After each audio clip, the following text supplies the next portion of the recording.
بسم اللہ الرحمن الرحیم۔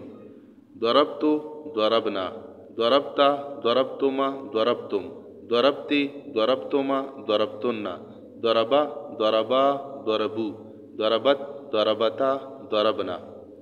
سمجھنا چاہیے یہ فعل ماضی کا گردان ہے۔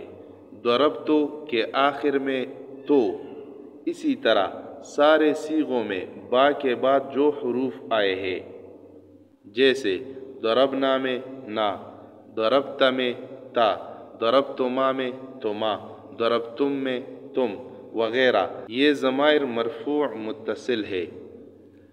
ہم نے فعل ماضی گردان کے معانی پہلے بیان کیے ہیں۔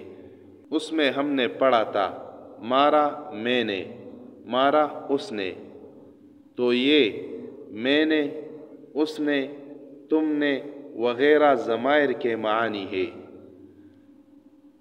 ان سارے صیغوں میں صرف دو صیغے ایسے ہیں جن کے آخر میں ضمائر نہیں آئے، ایک صیغہ ضربا، ایک صیغہ ضربت، تو ان کے ضمائر مستتر یعنی پوشیدہ ہے۔